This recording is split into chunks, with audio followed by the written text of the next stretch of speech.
ভূ রাজনীতির যে আশঙ্কা বারবার আমরা প্রকাশ করছিলাম, আজ কি সেই আশঙ্কাই সত্যি হচ্ছে কিনা? কমেন্টের নাম থেকে ইন্দো বাদ দিল পেন্টাগন। ভারতকে চরম ধোঁকা দিয়ে কি তবে বঙ্গোপসাগরে মার্কিন সেনা ও নৌঘাঁটি গড়ার চূড়ান্ত ব্লুপ্রিন্ট তৈরি হয়ে গেছে?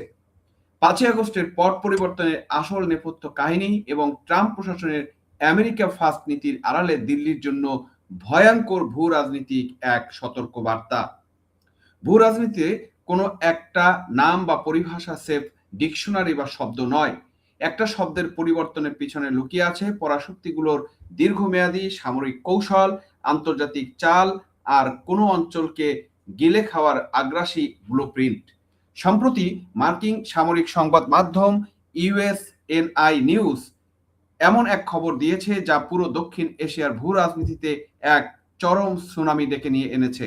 মার্কিন যুক্তরাষ্ট্রের ডিপার্টমেন্ট অফ ওয়ার, হ্যাঁ, ট্রাম্প প্রশাসনের প্রতিরক্ষা মন্ত্রী পিট হেগসেথের রিব্র্যান্ডিং যে টাচে ডিপার্টমেন্টাল বা ডিফেন্স এখন অফিসিয়ালি ডিপার্টমেন্ট অফ ওয়ার হওয়ার প্রক্রিয়ায় রয়েছে বা হয়েছে। তারা ঘোষণা করেছে মার্কিন সামরিক বাহিনীর সবচেয়ে প্রাচীন এবং বৃহত্তর command US Indo Pacific command এর নাম থেকে ইন্দো শব্দটি চিরতরে ছেঁটে ফেলা হয়েছে। এখন থেকে এর নাম পুনরায় ফিরে যাচ্ছে সেই 1947 সালের পুরনো ট্রুম্যান আমলের নামে, ইউএস প্যাসিফিক কমান্ড। দর্শক, 2018 সালে ডোনাল্ড ট্রাম্পের প্রথম মেয়াদে ভারতকে বুক ফুলিয়ে দেওয়ার জন্য দিল্লিকে খুশি করার জন্য এই কমান্ডের নাম রাখা হয়েছিল ইন্দো প্যাসিফিক। আর মাত্র 8 বছরের মাথায় 2026 সালে এসে ট্রাম্প প্রশাসনই ভারতের নামটা এক ঝটকায় ডাস্টবিনে ফেলে দিল। কেন এই পরিবর্তন? এটা কি সেফ মার্কিন ডিফেন্সের ইতিহাস প্রীতি, নাকি এর পিছনে লুকিয়ে আছে কোনো ভয়ঙ্কর আন্তর্জাতিক ষড়যন্ত্র? আমরা আমাদের আগের বিভিন্ন কন্টেন্টে বারবার চিৎকার করে বলেছি যে আমেরিকা এই অঞ্চল আর ভারতের উপর নির্ভর করতে চায় না। তারা নিজেরা সরাসরি এই অঞ্চলে খেলবে। আর সেই পরিকল্পনার অংশ হিসাবে 2024 সালের 5ই আগস্ট বাংলাদেশের শেখ হাসিনা সরকারকে সরিয়ে তারা সরাসরি নিজেদের শক্ত অবস্থান করার চাল চেলেছে। ভারতের যে বন্ধুরা তখন আমাদের এই বিশ্লেষণকে পাগলামি বলে উড়িয়ে দিয়েছিলেন, আজ পেন্টাগনের এই সিদ্ধান্ত আমাদের সেই কথাকে অক্ষরে অক্ষরে সত্য প্রমাণিত করছে। পুরো ভিডিওটি শেষ পর্যন্ত দেখুন। আজ দিল্লির চরম ভুল আর বঙ্গোপসাগরে মার্কিন মেরিন সেনার আসন্ন আগমনী বার্তা নিয়ে হবে সোজা সাপটা কিছু চুলচেরা বিশ্লেষণ। দর্শক, স্ক্রিনে আপনারা দেখছেন সেই বিশ্লেষণের বিষয়টি কিন্তু এখানে তুলে ধরা হচ্ছে। মার্কিন কমান্ডের নাম থেকে ইন্দো বাদ, বেইজিং নয়াদিল্লিকে কি বার্তা দিচ্ছে, সেই বার্তাটাই আমরা কিন্তু আজকে আপনাদের সামনে তুলে ধরতে চাই দর্শক। কারণ হচ্ছে এই বার্তাটা খুবই স্ট্রংলি যদি আমরা বলি, এটা আসলেই বাস্তবিক অর্থে ভারতের জন্য একটি অশনি সংকেত। আসুন একটু ইতিহাসের টাইম লাইনে ফিরে যাই। 2018 সালের মে মাস পার্ল হারবারে এক জাঁকজমকপূর্ণ অনুষ্ঠানে তৎকালীন মার্কিন প্রতিরক্ষা মন্ত্রী জেমস ম্যাটিস ঘোষণা করেছিলেন এই কমান্ডের পরিধি হবে বলিউড থেকে হলিউড এবং মেরুভুল্লুক থেকে পেঙ্গুইন। ইন্দো প্যাসিফিক নাম দিয়ে ভারতকে এশীয় নিরাপত্তার একচ্ছত্র অংশীদার হিসেবে স্বীকৃতি দেওয়া হয়েছিল, যাতে চীনের বেল্ট অ্যান্ড রোড ইনিশিয়েটিভ বা বিআরআই কে ভারত মহাসাগরী আটকে দেওয়া যায়। কিন্তু 2026 সালে নতুন জুনে এসে দৃশ্যপট পুরোপুরি উল্টে গেল। বর্তমান secretary of war Pete Hegseth মার্কিন বাহিনীকে খোলাঞ্চলে বদলে ফেলেছেন। তিনি ফার্স্ট লিবার্টিকে আর ফোর্ট ব্যাগ বানাচ্ছেন এবং পেন্টাগনের নাম বদলে ডিপার্টমেন্ট অফ ওয়ার করেছেন। আর তার এই রিব্র্যান্ডিং এজেন্ডার বলি হলো ভারতের অহংকার ইন্দো শব্দটি। যদিও মার্কিন ওয়াশিংটনের সরকারি ভাষ্য বলছে এই পরিবর্তনের মাধ্যমে নাকি কমান্ডের ঐতিহাসিক শিকড়, কোরিয়া যুদ্ধ এবং ভিয়েতনামের যুদ্ধের ঐতিহাসিক সম্মান জানানো হয়েছে এবং কমান্ডের ভৌগোলিক সীমারেখা আগের মতোই ভারতের পশ্চিম সীমান্ত পর্যন্ত থাকবে। কিন্তু অপরাধ বিজ্ঞান আর ভূ রাজনীতি দুই জায়গাতেই একটা কথা সত্য, মুখের কথার চেয়ে ভেতরের এজেন্ডা অনেক বেশি শক্তিশালী। ঢাকা বিশ্ববিদ্যালয়ের আন্তর্জাতিক সম্পর্ক বিভাগের অধ্যাপক দেলোয়ার হোসেন ঠিকই ধরেছেন যে এটিকে সেফ প্রশাসনিক পরিবর্তন হিসাবে দেখার সুযোগ নেই। এটি মূলত ট্রাম্প প্রশাসনের আমেরিকা ফার্স্ট বা সবার আগে আমেরিকা নীতির এক নগ্ন প্রতিফলন। ট্রাম্প প্রশাসন এখন ওয়াশিংটনের পরিচয় ও ভূমিকাকে আরো সরাসরি সামনে আনতে চায়। তারা বোঝাতে চায় আমেরিকা কোনো আঞ্চলিক শক্তির কাঁধে বন্দুক রেখে স্বীকার করবে না। আমেরিকা নিজের বন্দুক নিজেই চালাবে, আর এই চালের প্রথম বলি হলো ভারত। বেশি বোঝা ভারত, বুঝেন নাই? এই নাম পরিবর্তনের টাইমিংটা লক্ষ্য করেছেন দর্শক? ভূ রাজনীতিতে টাইমিং শেষ কথা। সম্প্রতি মধ্যপ্রাচ্যে ইরান ও মার্কিন যুক্তরাষ্ট্রের মধ্যে চলমান ৩.৫ মাসের এক রক্তক্ষয়ী যুদ্ধের অবসান হয়েছে। প্রেসিডেন্ট ডোনাল্ড ট্রাম্প এবং ইরানের প্রেসিডেন্ট মাসুদ পেজেশকিয়ান একটি ঐতিহাসিক চুক্তি সই করেছেন। গত ২৮ ফেব্রুয়ারি ইরান ও ইসরায়েলের যৌথ হামলার পর যে যুদ্ধ শুরু হয়েছিল, যেখানে ইরান জিসিসি রাষ্ট্রগুলোর উপর ৪০০টির বেশি ব্যালিস্টিক মিসাইল আর ১,০০০ ড্রোন ছুড়েছিল, সেই যুদ্ধ শেষ পর্যন্ত ট্রাম্প থামিয়েছেন। কিন্তু ট্রাম্প তো ব্যবসায়ী, তিনি কি বিনা লাভে যুদ্ধ থামান? এই শান্তি চুক্তির সবচেয়ে বড় শর্ত হলো উপসাগরীয় জিসিসি রাষ্ট্রগুলোকে ইরানের পুনর্গঠনের তহবিল হিসেবে ৩০০ বিলিয়ন মার্কিন ডলার নগদ গুনে দিতে হবে। এ থেকে কি স্পষ্ট হয়? ট্রাম্পের আমেরিকা ফার্স্ট নীতির অর্থ হলো মিত্রদের নিরাপত্তার দায়িত্ব তাদের নিজেদেরই নিতে হবে। আমেরিকা ফ্রিতে কারো চকিদারি করবে না। আর মধ্যপ্রাচ্য যুদ্ধ শেষ হতে না হতেই পেন্টাগন কি করলো? তারা যুদ্ধ জাহাজগুলো মধ্যপ্রাচ্য থেকে সরিয়ে দ্রুত পশ্চিম প্রশান্ত মহাসাগরীয় অঞ্চলে পাঠাতে শুরু করেছে। সাউথ চায়না মর্নিং পোস্ট এসসিএমপি জানাচ্ছে, ইউএস বক্সার নামক পানি ও সমতলে আক্রমণ সক্ষম এক বিশাল উভয়চর অ্যাসল্ট জাহাজ মধ্যপ্রাচ্যের পথ পরিবর্তন করে সরাসরি দক্ষিণ চীন সাগরে মার্কিন সপ্তম নৌবহরের সঙ্গে যুক্ত হয়েছে। অর্থনীতি ও সামরিক শক্তির এই রিঅ্যালোকেশন প্রমাণ করে মার্কিন যুক্তরাষ্ট্রের সম্পূর্ণ ফোকাস এখন প্রশান্ত মহাসাগরীয় অঞ্চল চীনের উপর। আর এই ফোকাস যখন সরাসরি চীনের উপর, তখন ভারতের মতো এক পা এগিয়ে এক পা পিছিয়ে যাওয়া লেনদেনমূলক মিত্রের উপর আর ভরসা রাখতে পারছে না পেন্টাগন। ওয়াশিংটন এখন জাপানের ওসাকা, দক্ষিণ কোরিয়ার সিউল এবং অস্ট্রেলিয়ার ক্যানবেরার মতো প্রশান্ত মহাসাগরীয় ঘাঁটি ও অনুগত মিত্রদের উপর বেশি জোর দিচ্ছে, যা ভারতের জন্য এক বিশাল ভূ রাজনৈতিক চর বা পরাজয়। পেন্টাগনের এই সিদ্ধান্তের পর দিল্লির সাউথ ব্লকে এখন রীতিমতো কান্নাকাটি শুরু হয়ে গিয়েছে। সংবাদ মাধ্যম ইন্ডিয়া টুডে স্পষ্ট লিখেছে, কমান্ডের নাম থেকে ইন্দো বাদ যাওয়া ভারতের জন্য মস্ত বড় চিন্তার বিষয়। ভারতের কংগ্রেস দলের প্রভাবশালী সদস্য শশী থাকুর সামাজিক যোগাযোগ মাধ্যমে সরাসরি প্রশ্ন তুলেছেন, এটি কি তবে কোয়াডের কফিনে আরো একটি পেরেক বসলো? হ্যাঁ দর্শক, এটাই সত্য কথা। হবে না কেন? গত মে মাসে দিল্লিতে কোয়াড পররাষ্ট্রমন্ত্রীর ১১তম বৈঠক হয়ে গেল, কিন্তু ট্রাম্প প্রশাসন কোয়াডকে পাত্তাই দিচ্ছে না। বাইডেন যে কোয়াডকে নিয়ে নাচানাচি করতেন, ট্রাম্পের কাছে তা স্রেফ একটি অকেজো ফোরাম। ভারতের প্রখ্যাত কৌশলগত বিশ্লেষক ব্রহ্মা চেলানি হতাশা ব্যক্ত করে বলেছেন, মার্কিন জাতীয় নিরাপত্তা কৌশলপত্রে ভারতের উল্লেখ কমে যাওয়া এবং এই নাম পরিবর্তন প্রমাণ করে যে আমেরিকা ভারত সম্পর্ক এখন কোনো কৌশলগত লক্ষ্যের উপর দাঁড়িয়ে নেই, এটি স্রেফ একটি লেনদেনমূলক বা ট্রান্সলেশনাল সম্পর্কে পরিণত হয়েছে। তার চেয়েও বড় কথা, সম্প্রতি ট্রাম্পের চাপানো শুল্ক নীতি, হরমুজ প্রণালীতে মার্কিন সামরিক হামলায় ভারতীয় নাবিকদের মৃত্যুর ঘটনায় ওয়াশিংটন ও দিল্লির এমনিতেই সম্পর্ক তলানিতে গিয়ে ঠেকেছে। ভারতীয় নাবিকদের হত্যার প্রতিবাদে দিল্লি পররাষ্ট্র মন্ত্রণালয় মার্কিন কূটনীতিকদের তলব করে তীব্র প্রতিবাদ জানিয়েছিল, কিন্তু আমেরিকার তাতে রয়ে গিয়েছে। কিন্তু দিল্লি কি এর বিরুদ্ধে কোনো স্পষ্ট ব্যবস্থা নিয়েছে? না। শুধু ডেকে যে প্রতিবাদ জানালো, তাতে কি ভারতীয় নাবিকের সেই জীবন ফিরে আসবে, বা তারা কি এই হামলা বন্ধ করবে? সাবেক ভারতীয় সেনা কর্মকর্তা lieutenant general BP Pande tweet করে লিখেছেন, এই ঘটনা মার্কিন শক্তির সীমাবদ্ধতার প্রতিফলন। ভারতকে এখন আমেরিকার উপর নির্ভর না করে নিজেদের সামুদ্রিক নিরাপত্তা নিজেদের নিশ্চিত করতে হবে।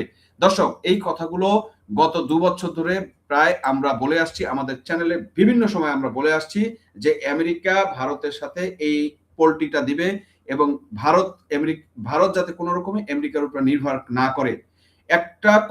বেশ কয়েকটা কন্টেন্ট আমরা বলেছি এবং এই কন্টেন্ট আমাদের ছিল ইন্দিরা বনাম মোদি।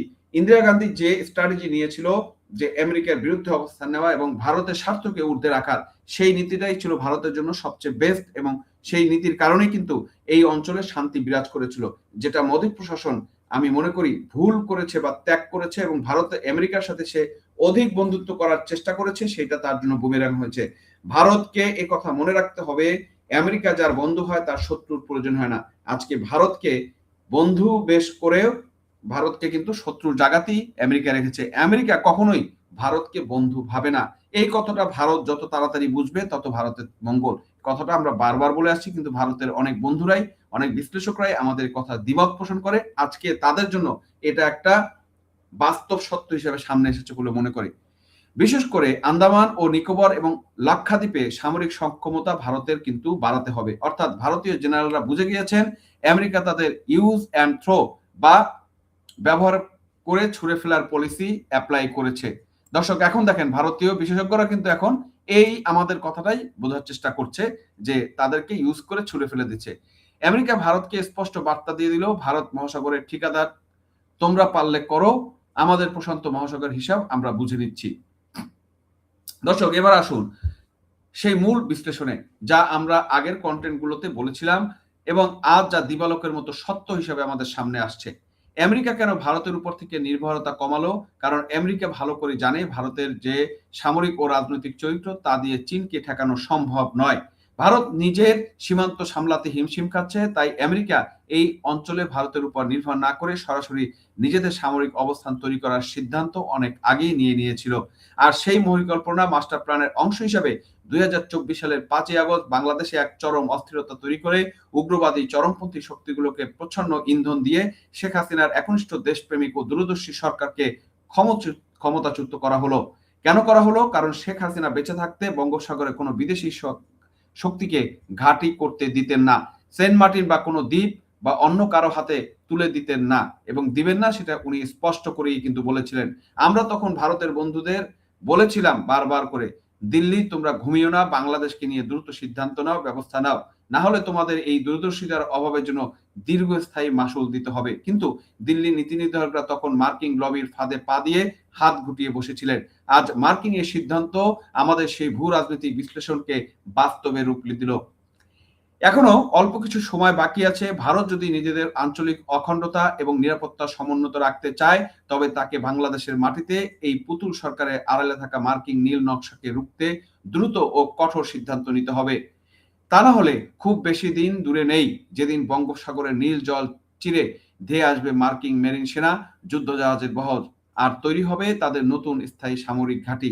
তখন ভারতকে ঘরের পাশে মার্কিন দাদাগিরি দেখে চোখের জল ফেলতে হবে, এছাড়া তাদের কোনো উপায় কিন্তু আর থাকবে না। দর্শক, এটা কিন্তু চরম বাস্তবতা।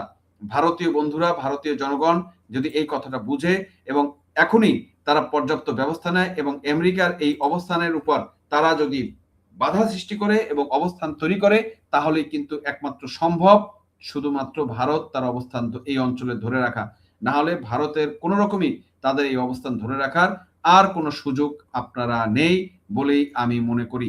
আমরা একটু খবরটা যদি চোখ বুলাই দর্শক, সেখানে আপনারা দেখছেন আমি সেখানে কিন্তু বলা হচ্ছে মার্কিন কমান্ডের নাম ইন্দোবাদ, বেইজিং নয়াদিল্লিকে কি বার্তা দিচ্ছে পেন্টাগন, এবং সেখানে বলা হচ্ছে ভূ রাজনীতিতে এমন কোনো নাম বা পরিভাষা শব্দকে ছাপিয়ে একটি দেশের দীর্ঘমেয়াদী কৌশল ও বৈদেশিক নীতি এবং বৈশ্বিক লক্ষ্যের সুস্পষ্ট মনোভাবের প্রতিফলন হয়ে ওঠে। সম্প্রতি যুক্তরাষ্ট্র তাদের সামরিক বাহিনীর সবচেয়ে পুরনো এবং বিশালতম কমান্ডের নাম থেকে ইন্দো শব্দটি ছেঁটে ফেলার সিদ্ধান্ত নিয়েছে বলে জানায় মার্কিন সামরিক সংবাদ মাধ্যম ইউএসএ নিউজ এটা স্পষ্ট করেছে। দর্শক, আমরা যদি দেখি এই যে শশী ঠাকুর তার তার ইসে কি বলেছে, এই দেখেন পিট হেগেন্সের রিব্র্যান্ডিং এজেন্ডা। সরকারি ঐতিহ্যের কথা বলা হলো, এই পরিবর্তনের পেছনে যুক্তরাষ্ট্র আভ্যন্তরীণ রাজনীতি এবং নতুন প্রশাসনের একটি বড় রিব্র্যান্ডিং এজেন্ডা কাজ করছে। ব্রেকিং ডিফেন্স প্রতিবেদন উল্লেখ করা হয়, ট্রাম্পের বর্তমান মেয়াদের সেক্রেটারি অফ ওয়ার প্রতিরক্ষামন্ত্রী হিসেবে দায়িত্ব নেওয়ার পর থেকে পিট হেগসেথ মার্কিন সামরিক বাহিনীতে ব্যাপক পরিবর্তন আনছেন। তার এই রিব্র্যান্ডিং প্রক্রিয়ার অংশ হিসেবে ডিপার্টমেন্ট অফ ডিফেন্সের নাম পরিবর্তন করে ঐতিহাসিক নাম ডিপার্টমেন্ট অফ ওয়ার রাখা হয়েছে। যদিও কংগ্রেসের এইটি চূড়ান্তভাবে আইনি পরিণত হওয়ার অপেক্ষা রয়েছে, তবে 2025 সালের সেপ্টেম্বর থেকে পেন্টাগনের কর্মকর্তারা এই নতুন ঐতিহাসিক নাম ব্যবহার করছেন বলে military.com জানাচ্ছে। দর্শক, এর পরিপ্রেক্ষিতে আমরা বিভিন্ন জন যে কথাগুলো বলেছে সে কথাগুলো আপনারা যদি একটু বলি, ভারত স্কোয়াড এবং আঞ্চলিক ভূ রাজনীতির প্রভাব। সংবাদ মাধ্যম ইন্ডিয়া টুডের প্রতিবেদন উল্লেখ করা হয়েছে, কমান্ডের নাম থেকে ইন্দো শব্দটি বাদ দেওয়া ভারতের জন্য বড় চিন্তার বিষয়। 2018 সালে নাম পরিবর্তনের মাধ্যমে ভারত মহাসাগর ও ভারতকে যে ভূ রাজনৈতিক গুরুত্ব দেওয়া হয়েছিল, এই প্রত্যাবর্তনের ফলে তা ক্ষুণ্ণ হলো কিনা সেই প্রশ্ন এখন ভারতীয় বিশ্লেষকদের মধ্যে প্রবল আলোচিত হচ্ছে। অথচ এই কথাটা আমরা গত প্রায় 1.5 থেকে 2 বছর ধরে দর্শক বলে আসছি। এখন তাদের কানে পানি গেছে। যদি এখনো যেয়ে থাকে তাহলে আমি মনে করি ভারত হয়তো এই বিপদ থেকে বাঁচতে পারবে। বিশেষজ্ঞরা মনে করছেন ভারত ও অন্যান্য ভারতীয় মহাসাগরীয় দেশগুলো এই পদক্ষেপ নিজেদের কিছুটা অবহেলিত বোধ করতে পারে। অবহেলিত অবশ্যই, মানে এই মোদি আসলে ধাক্কা না খাওয়ার পর পর্যন্ত বুঝতেছে না, সে কিন্তু দোটানায় রয়ে গেছে যে আমেরিকাকে আমি বন্ধু রাখবো কি রাখবো না। যদিও ট্রাম্প একবার তাকে ছুঁড়ে ফেলে দেয়, একবার তাকে কাছে টেনে নেয়, একবার যদি কোনো বন্ধু আপনাকে ছুঁড়ে ফেলে দেয় তাহলে তার পাছায় লাথি দিতে হবে, এটাই হলো মেইন কথা। এই কথাটা ভারতের বোঝা উচিত এবং মোদি যদি সঠিকভাবে আজকে ট্রাম্পকে ধাক্কা দিত বা পাছায় লাথি দিত তাহলে কিন্তু আজকে ভারতকে এই অবস্থায় পড়তে, এই অপমানজনক জায়গায় পড়তে হতো না। দেখেন এখানে ভারতীয় নাবিক নিহতর যে ঘটনাটা বলেছে সেটাও কিন্তু এখানে ঘটেছে যে যে ভারতীয় নাবিক নিহত হচ্ছে আমেরিকান হামলায়, অথচ ভারত শুধুমাত্র প্রতিবাদের মাধ্যমে কিন্তু সেটাকে সমাধান করেছে। এটা কিন্তু কোন রকমই ভারতীয় জনগণের জন্য সম্মানজনক না। এবং এখানে দেখেন অধ্যাপক দেলোয়ার মনে করেন এই অর্থে এই নয় যুক্তরাষ্ট্র ভারতের গুরুত্ব কমিয়ে দিয়েছে, কোয়াড ভিত্তিক সহযোগিতা থেকে সরে যাচ্ছে, চীনকে মোকাবেলা এবং আঞ্চলিক ভারসাম্য রক্ষা, নিরাপত্তা সহযোগিতার মতো কৌশল লক্ষ্যগুলোকে আগের মতোই বলবৎ থাকবে, এটা তারা বলছে।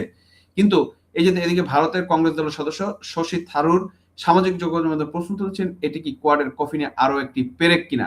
যদিও গত মে মাসে নয়াদিল্লি কোয়াডে পররাষ্ট্র মন্ত্রী 11তম বৈঠক অনুষ্ঠিত হয়েছে, কিন্তু ট্রাম্প প্রশাসন এখন পর্যন্ত কোয়াডের উপর খুব একটা জোর দেননি। কোয়াডের জোট প্রসঙ্গে হুমায়ুন কবির বলেন নাম পরিবর্তনের কারণে জোটটির কার্যকরতা ক্ষতিগ্রস্ত হওয়ার সম্ভাবনা কম, তবে ট্রাম্প প্রশাসনের সময় কোয়াডকে ঘিরে যুক্তরাষ্ট্রের আগ্রহের তুলনায় কিছুটা কম এসেছে বলে ধারণা করা যায়। তিনি আরো বলেন বাইডেন প্রশাসনের সময় কোয়াডকে যে গুরুত্ব দেওয়া হয়েছিল বর্তমানে সেই মাত্রায় মনোযোগ দেখা যাচ্ছে না। দেখেন ভারতীয় বিশ্লেষকরা মনে করছেন যুক্তরাষ্ট্র হয়তো ভারত মহাসাগরের নিরাপত্তার দায়িত্ব এখন পুরোপুরি ভারতের কাঁধেই ছেড়ে দিতে চাইছে।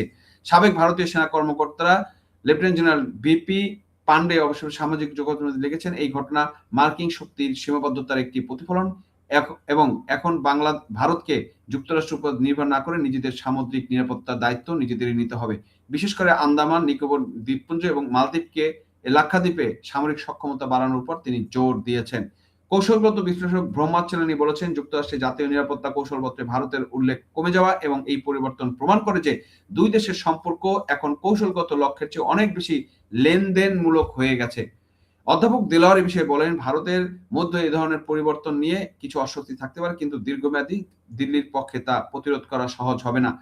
দেখেন এই যে অবস্থাটা চললো এই কথাগুলোই কিন্তু দর্শক আমরা বারবার ভারতকে বলার চেষ্টা করছি, ভারতের জনগণকে বা ভারতের অবস্থানকে বোঝানোর চেষ্টা করেছি যে আমেরিকা তাদেরকে নিয়ে খেলছে এবং আমেরিকা তাদেরকে কিন্তু যে কোনো সময় ছুঁড়ে ফেলে দিবে। দেখেন আজকে আমাদের কথাটাকে কতটা সত্যভাবে বাস্তবিকভাবে এই গবেষণাটা বা আসছে এবং আমাদের সাথে প্রফেসর আরিফ খান তার কিছু লেখাও কিন্তু আমরা তুলে ধরেছিলাম, সেখানে কিন্তু সে স্পষ্টভাবে তুলে ধরেছিল যে এই ভারতকে যে একটা ট্র্যাপে ফেলানো হচ্ছে, আমেরিকা যে ভারতকে একটা ট্র্যাপে ফেলাবে এবং আমেরিকা যে ভারতকে ছুঁড়ে ফেলে দিবে এই কথাটা কিন্তু বিভিন্নভাবে উঠে এসেছে এবং আমেরিকা বিভিন্ন সময় আপনারা খেয়াল করেছেন সে পাকিস্তানের সাথে তার মাখামাখি, আবার ভারতের সাথে সে বন্ধুত্ব রাখতে চায়, মানে আসলে তারা কি চায় সেই কথাটা ভারত এখানে তাদের সহজ ভাষায় বা সরলভাবে ভারত আমেরিকাকে বিশ্বাস করতে চেয়েছে, কিন্তু ভারতের জন্য এটা আজকে বুমেরাং হিসেবেই আসছে। দেখেন দা স্ট্র্যাটেজিস্টের গবেষণার প্রতিবেদন অনুযায়ী প্যাসিফিক কমান্ড এবং ডিপার্টমেন্ট অফ ওয়ার নামক মাধ্যমে যুক্তরাষ্ট্র যে প্রশান্ত মহাসাগরীয় অঞ্চলে চীনের উপর সরাসরি এবং অত্যন্ত কঠোর মনোযোগ দিচ্ছে তা বেইজিং এর জন্য একটি বড় সতর্কবার্তাও হতে পারে। বাংলাদেশের উপর এর সম্ভাব্য সম্পর্কে অধ্যাপক দেলোয়ার বলেন বিষয়টি এখন প্রাথমিক পর্যায়ে রয়েছে। তিনি বলেন যুক্তরাষ্ট্র ইউএস প্যাসিফিক ধারণাকে কতটা প্রতিষ্ঠিত করতে পারবে তা নির্ভর করবে ইন্দোনেশিয়া, থাইল্যান্ড সহ অন্যান্য উপকূলীয় এবং আঞ্চলিক রাষ্ট্রের অবস্থানের উপর। বাংলাদেশের জন্য আপাতত ইন্দো প্যাসিফিক ধারণা এবং সম্ভাব্য নতুন মার্কিন ন্যারেটিভ দুটি পর্যবেক্ষণে রাখা গুরুত্বপূর্ণ হবে। সাবেক কূটনীতিক হুমায়ুন কবির বলেন প্যাসিফিক কমান্ড হোক আর অন্য কোনো নাম হোক যুক্তরাষ্ট্রের সঙ্গে বাংলাদেশের যে সহযোগিতা রয়েছে তা অব্যাহত থাকবে। নাম পরিবর্তনের কারণে বাংলাদেশ যুক্তরাষ্ট্র সম্পর্কে কোনো তাৎপর্যপূর্ণ পরিবর্তন হবে বলে মনে করে না, কিন্তু ইউএস প্যাসিফিক কমান্ডের নাম পরিবর্তন করে পুনরায় ইউএস প্যাসিফিক কমান্ড রাখাটা কেবল একটি শব্দের পরিবর্তন বা নিছক আমলাতান্ত্রিক সিদ্ধান্ত নয়, এর পিছনে রয়েছে ইতিহাসকে ফিরিয়ে আনার আড়ালে পিট হেগসেদের অভ্যন্তরীণ রাজনৈতিক রিব্র্যান্ডিং, আমেরিকা ফার্স্ট নীতির আলোকে মিত্রদের উপর দায়িত্ব চাপিয়ে দেওয়ার প্রবণতাও। এই পরিবর্তিত পরিস্থিতি প্রশান্ত মহাসাগর অঞ্চলের দেশগুলোকে এখন নিজের ভূ রাজনৈতিক সমীকরণ এবং আঞ্চলিক নিরাপত্তার ব্লুপ্রিন্ট সম্পূর্ণ নতুন করে সাজাতে হবে। দর্শক দেখেন এই ভারত যদি আগে থেকে এই জায়গাটা বুঝতো এবং তারা ব্যবস্থা নিত তাহলে কিন্তু আজকে ভারতকে এই অবস্থায় পড়তে হতো বলে আমি মনে করি না। যেটা ভারতের বন্ধুরা এখন যদি বুঝে তাহলে ভালো, বুঝলে বুঝপাতা, না বুঝলে তেজপাতা। দর্শক এখন আপনাদের কাছে আমার সেই কথাটা আমি বলতে চাই, আপনাদের কাছে কি মনে হয়, প্রশ্নটা আপনাদের কাছে ছুড়ে দিতে চাই যে পেন্টাগনের এই ইন্দো শব্দ বাদ দেওয়ার সিদ্ধান্ত কি আসলে ভারতের জন্য এক কৌশলগত পরাজয়? বঙ্গোপসাগরে মার্কিন ঘাঁটির এই আশঙ্কা আসলে কতটা বাস্তব বা কতটা সম্ভব হতে পারে, কতটা সত্য হতে পারে বলে আপনাদের আমার মতো আমি যে ধারণা পোষণ করেছি তার সাথে আপনারা কতটুকু একমত সে বিষয়টা আপনারা কমেন্ট বক্সে আমাদের লিখে জানাবেন এবং তুলে ধরবেন আপনাদের মূল্যবান মতামত। ভিডিওটি শেয়ার করে দিল্লি থিঙ্ক ট্যাঙ্ক ও আমাদের নীতি নির্ধারকদের চোখ খুলে দিন। চ্যানেলটি সাবস্ক্রাইব করতে ভুলবেন না। দেখা হবে আগামী পর্বে। ততক্ষণ সচেতন থাকুন, দেশের পক্ষে থাকুন। এবং সর্বশেষ সেই কথা আবার বলতে চাই যে আপনার ঘরে শিশু সন্তান, বিশেষ করে মেয়ে সন্তান, টিনেজার এবং বয়স্ক যারা রয়েছে তাদেরকে বিএনপি, জামাত, এনসিপি, জঙ্গিদের হাত থেকে নিরাপদে রাখুন, সাবধানে রাখুন। ধন্যবাদ সবাইকে।